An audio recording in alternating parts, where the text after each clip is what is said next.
Good morning students. आज हम chapter number 2 NCERT के एक्सरसाइज का प्रॉब्लम नंबर 21 देखने वाले हैं।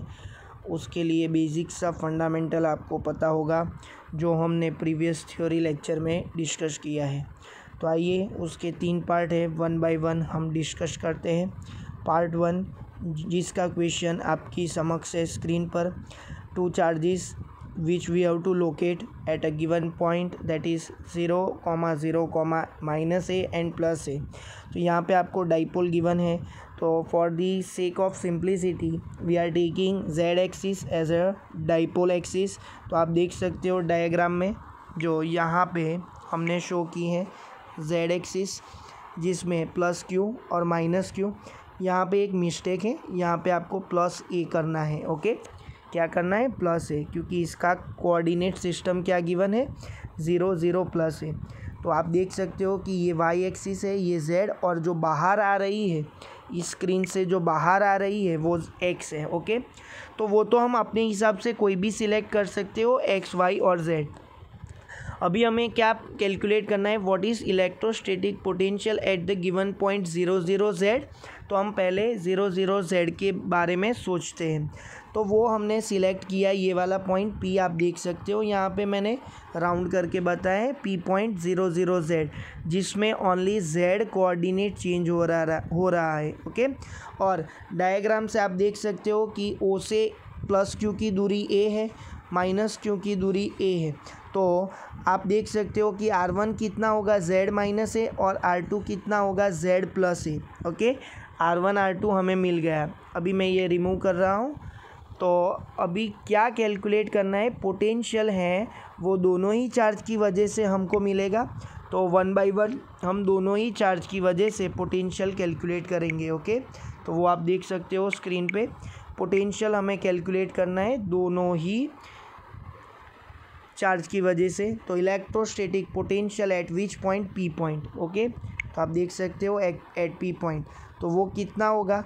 और ये P पॉइंट हमने सिलेक्ट किया ड्यू टू +q के नियरर पॉइंट P है, इसलिए यहाँ पे V+ लिखा है। तो आपको फॉर्मूला पता है, V = KQ/R। So KQ/R1 + KQ/R2, but we have to put the value of Q with sign.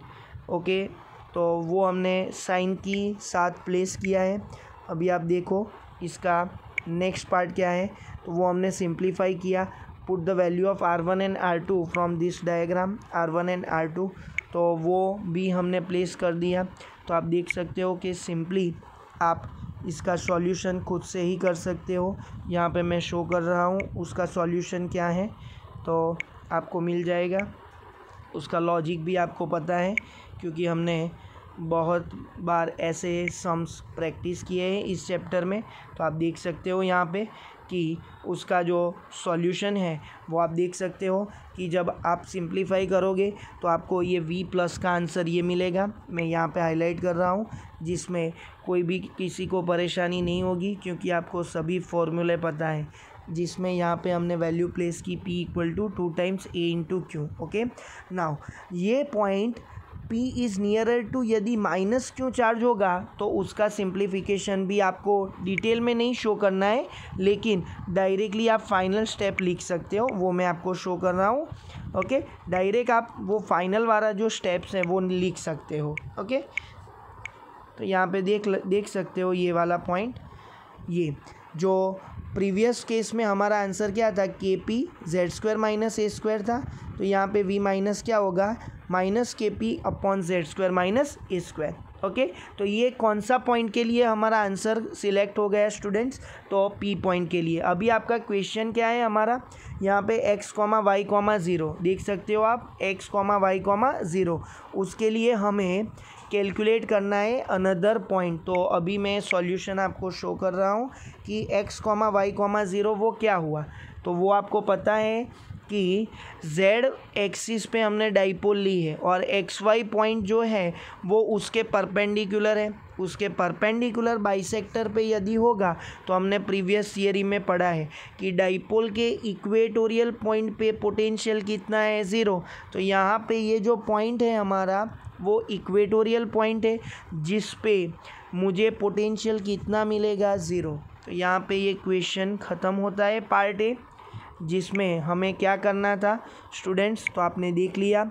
P point के बारे में हमने कैलकुलेट किया के P by Z square minus A square, और क्यू पॉइंट जो हमने ये वाला लिया एक्स कॉमा वाई कॉमा 0, उसमें हमारा आंसर क्या आया, 0। ओके, क्यों 0 आया, क्योंकि इक्वेटोरियल पॉइंट है और उसके लिए जो पोटेंशियल है वो हमने थियरी में पढ़ा था, वो 0 आएगा। ओके, तो वो भी आप अपनी तरह से कर सकते हो।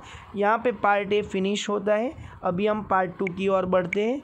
देखिए आपका नेक्स्ट क्वेश्चन मैंने स्क्रीन पे रख दिया है, जिसमें वही क्वेश्चन है, उसका पार्ट बी है। तो वहाँ पे क्या हमको गिवन है, ये कंडीशन गिवन है, आप देख सकते हो r upon a is very much greater than 1। जहाँ पे मैं अंडरलाइन कर रहा हूँ डेटा में, वहाँ पे आपको अंडरलाइन करना है। ओके, तो जो भी क्वेश्चन 1 में था उसमें हम z equal to r place करेंगे, z इक्वल टू आर। तो यहाँ पे देख सकते हो, यहाँ पे जेड स्क्वायर था क्वेश्चन नंबर 1 में, तो वहाँ पे मैंने क्या प्लेस किया, आर स्क्वायर। तो वो z की तरह मैंने r प्लेस किया और ये कंडीशन हमने फुलफ़िल की। तो हम किस टर्म को निगलेक्ट कर सकते हो, a स्क्वायर को। तो a स्क्वायर को मैंने निगलेक्ट किया तो मुझे ये फॉर्मूला मिला और वही हमारा सेकेंड क्वेश्चन है। तो आप देख सकते हो कि ये वाला मुझे आंसर लाना है। ओके, तो कौन सी कंडीशन हमने अप्लाई की, जो फर्स्ट क्वेश्चन में कैलकुलेट किया था उसमें z इक्वल टू आर रखा और a स्क्वायर को आर स्क्वायर की कंपेयर में निगलेक्ट किया। क्यों किया, क्योंकि यहाँ पे ये कंडीशन गिवन है। तो ये हमारा सेकंड आंसर हो गया।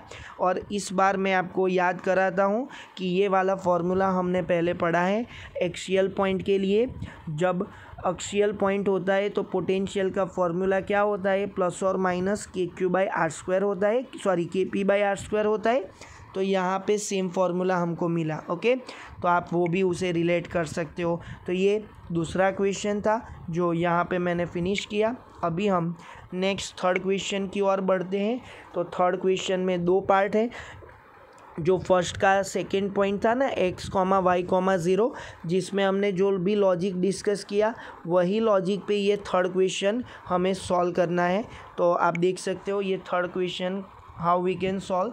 तो आप देख सकते हो यहाँ पे जो पॉइंट्स गिवन है वो तो सेम ही है और ये दोनों पॉइंट्स किस एक्सिस पे है। तो स्टूडेंट्स आप अपनी ओर से सोचिए कि 5,0,0 एंड -7,0,0। तो यहाँ पे हमको एक स्मॉल टेस्ट चार्ज को मूव कराना है from this point two this point. Okay, तो आप देख सकते हो कि जो पॉइंट का लोकेशन जो गिवन है वो एक्स एक्सिस पे है और डाइपोल कौन सी एक्सिस पे है, जेड। तो आप अपनी फिंगर्स को एक्स और जेड में सोचिए, तो दोनों ही परपेंडिकुलर हुई। That means again same logic हुआ कि वर्क डन कितना होगा। तो वर्क डन का फॉर्मूला आपको पता है, ये वाला वर्क डन का फॉर्मूला स्टूडेंट्स ये है, ये W इक्वल टू जिस चार्ज को हमें मूव करना है वो Q0 है और उसका पोटेंशियल डिफरेंस कितना होगा, V1 माइनस V2।